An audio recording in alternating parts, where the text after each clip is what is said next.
এই যে বাচ্চা ছেলেটি, এর বয়স 12 বছর, 12 ইয়ার্স ওল্ড, দুর্বিষহ যন্ত্রণার মধ্যে আছে। কী সেই যন্ত্রণা? এত ফুটফুটে সুন্দর দেখতে ছেলেটি, রোনাল্ডোর ভক্ত, কিন্তু তার অসুবিধা হয়ে দাঁড়ালো জ্বর। 2020 সাল থেকে 3 বছর ধরে এর মাঝে মধ্যে জ্বর হচ্ছে, একটা অদ্ভুত ধরনের জ্বর। কী জ্বর?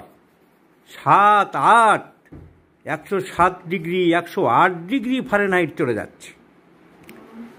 কিন্তু এত জ্বরে শুয়ে পড়ছে, নেতিয়ে পড়ছে, ছটফট করছে, মাথার যন্ত্রণায় পাগল হচ্ছে, সেই সব সিমটম থাকে না।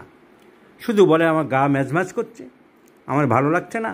এমনি সাধারণ ফিভারে যেসব সিমটমগুলো আছে, এনার্জি পাচ্ছে না, ল্যাক অফ এনার্জি,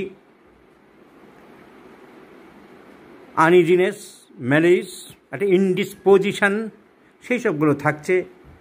প্রথম দিকে বাবা মা অত গুরুত্ব দিত না, কারণ এত জ্বর হলে তো যা হয় সেসব সিমটম কিছু নেই, আর গায়ে হাত দিলেও জ্বর খুব একটা পেত না, এখনও পাওয়া যায় না।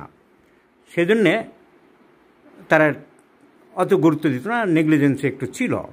পরে দেখা গেল যেন সত্যিই তো থার্মোমিটার দিয়ে দেখতে আরম্ভ করলো, জ্বর 105, 6, চটচড় করে বেড়ে 7, even up to 108 degree Fahrenheit.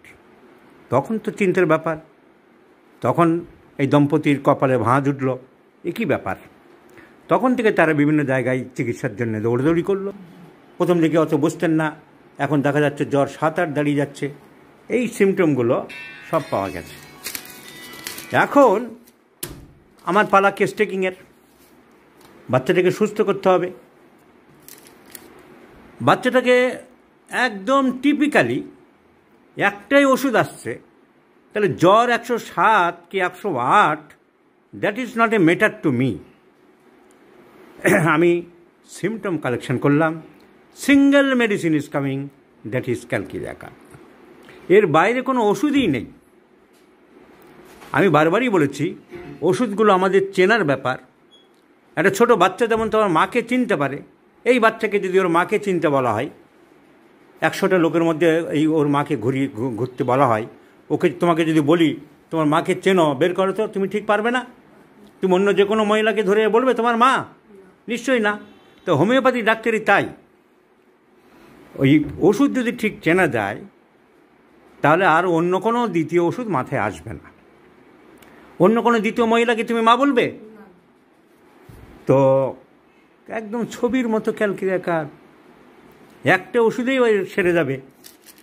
কারণ এর ফিজিক্যাল মেকআপ, প্রথম কথা, ক্যালকিরিয়ার physical makeup fair, fatty and flabby, মোটা, একটু থলথলে, সুন্দর চেহারা, গৌরবর্ণ। Number 2, he is suffering from tonsillitis, chronic tonsillitis. এবং আমার যেটা মনে হয়, এই ক্রনিক টনসিলাইটিস থেকে এর হঠাৎ জ্বরটা আসছে। কারণ ক্রনিক টনসিলাইটিস থেকে এরকম জ্বর আসে। আমরা যারা প্র্যাকটিস অফ মেডিসিন ভালো করে পড়েছি, অনেক বইপত্র পড়েছি, আমরা জানি। কারণ টনসিলস বডি দারোয়ানের কাজ করে, সেফটি দেয়, ইমিউনিটি দেয়। তাহলে এই টনসিলগুলো সেপটিক হয়ে আছে, দেখলাম বিশাল বড় বড় হয়ে আছে। টনসিলস গার্ড করে। তাহলে এই সিভিয়ার ক্রনিক টনসিলাইটিস থেকে হঠাৎ জ্বর আসে বলে আমার মনে হয়। আর যেহেতু কোনো সিস্টেমিক ডিজিজ নেই, কোনো ইনফেকশান নেই, কোনো ইনফেস্টেশন নেই, কোনো ব্যাকটেরিয়াল ইনভেশন নেই, সেই জন্য কোনো সিস্টেমিক ডিজঅর্ডার হয় না, সিস্টেমিক সিমটমস কিছু দেখা দেয় না, অন্য কোনো প্রবলেম হয় না, খারাপ কিছুই হয় না। শুধু এই টনসিল ইনফেকশনের জন্যই জ্বরটা বেশি হয় বলে আমার মনে হয়। দেখাবো টনসিল দুটো। See the septic tonsillitis, very big tonsils. So, tonsillitis, chronic tonsillitis, Barrett carb, hepar সার্ভার, ক্যালকেরিয়া কার্প, ফাইটোলক্কা, টিউবারকুলিনাম, এইসব ওষুধগুলো আসে। Catches cold very easily, সর্দি কাশিটা প্রায় লেগে থাকছে বাচ্চার, ডিউ টু দিস টনসিলাইটিস। তো physical makeup, catches cold very easily, body cold to touch. Calcarea কার্পের বডি হাত দিলে সবসময় ঠান্ডা থাকে, ঠান্ডা, এই যে হাত ঘামছে, see palms and soles are sweats. এছাড়া ওর ঘাম বেশি। হাতের তলা পায়ের তলা তো ঘামে, হাতের তলা কেমন ঘামে আমি দেখালাম, এই দেখুন চকচক করছে একদম। সো ঘাম বেশি, মাথা ঘামে, বালিশ ভেজে, ছোটোবেলায় বালিশ ভিজতো, অতটা ভেজে না কিন্তু মাথা ঘামে। So profuse perspiration, catches cold very easily, সর্দি কাশি প্রায় লাগে। ডিম মাংস দুটোই ভালোবাসে, দুটোই ক্যালকেরিয়া কার্ব আছে। ঘাম বেশি, বুদ্ধিশুদ্ধি ওর অত বেশি হচ্ছে না, ও খেলাধুলো নিয়ে থাকতে চায়, ওর জগতেই থাকতে চায়, একটু চাইল্ডিশ মনোভাব আছে, শিশুসুলভ ভাবটা। 12 বছর হলেও এখনও তেমন। ওর বাবা মাকে বোঝাচ্ছিলাম, ওরা চিন্তিত যে ওর বুদ্ধিশুদ্ধি কম হচ্ছে, অন্য বাচ্চারা ওর থেকে এগিয়ে যাচ্ছে। আমি সেটা বোঝালাম আমাদের হোমিওপ্যাথিক থিওরি দিয়ে, man differs from individual to individual, স্বতন্ত্রীকরণ নীতি, সবাই সমান হয় না। কারোর অনেক মেয়েদের মেনস্ট্রুয়েশন কারোর 9 বছরে হচ্ছে, কারোর 18 বছর বয়সে হচ্ছে না। কারোর বুদ্ধি 7 বছরে খুব পাকা বুদ্ধি অঙ্ক করে দিচ্ছে, কেউ 18 বছরের বয়সেও সামান্য যোগ করতে পারছে না।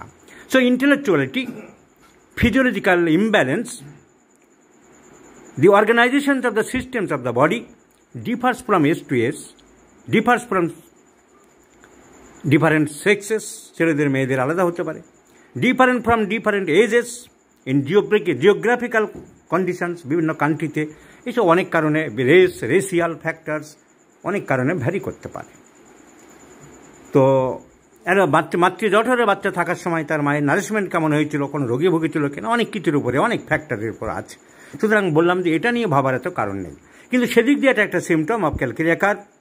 চাইল্ডিশ ভাব রয়ে গেছে ওর। গ্রোথ, ক্যালকেরিয়া কার্বের মেন একটা সিমটম গ্রোথ ডেভেলপমেন্ট। এখন গ্রোথ ডেভেলপমেন্ট মানে ল্যাক অফ ডেভেলপমেন্ট, তার মানে শুধু ফিজিক্যাল নয়, ইট মে বি মেন্টাল টু।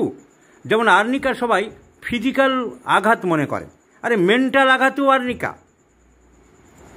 তো তেমনি এর মেন্টাল বা কগনিটিভ ডেভেলপমেন্ট ইজ ল্যাক। একটু নার্ভাস, ভীত সন্ত্রস্ত, অত সাহসী ডাকাবুকো ছেলে তো নয়, মারধর করবো, তোকে মেরে ঠান্ডা করে দেবো। ও ঠান্ডা স্বভাবের, ধীর স্থির, শান্তশিষ্ট, ভীত সন্ত্রস্ত, একটু ভূতের ভয় পায়। একটু ভূতের ভয় পাও, রোনাল্ডো তুমি আর কী করে হবে বলো দেখিনি। ও রোনাল্ডোর খুব ভক্ত, তো এরকম ভূতের ভয় পেলে তা তুমি ফুটবল রোনাল্ডোর মতো একটা ফুটবলার হলে গোল গোল গোল দেবে, সবাই চাচ্ছে দেখে ভূতের ভয়, তোমাকে ভূত বললো ব্যাস। তো ভূতের ভয় আছে, কুকুরের ভয় আছে, fear of animals, fear of ghost, profuse perspiration, desire for egg, milk aversion ছিল আগে, ইদানিং খাচ্ছে, বড় হচ্ছে, পড়ছে, দেখছে দুধ খাওয়া ভালো, কিন্তু বেসিক্যালি দুধটা আগে খেতে চাইতো না, এটা বলেছেন আপনারা। সো ক্যালকেরিয়া কার্বের aversion to milk, catches cold very easily, body cold to touch, profuse perspiration and the physical makeup and the tonsillitis, all symptoms ছবির মতন, as picture, as very nice portrait picture of calcaria carb, and calcaria carb is the remedy, and I do believe calcaria carb alone will complete cure the child from this unhappening fever.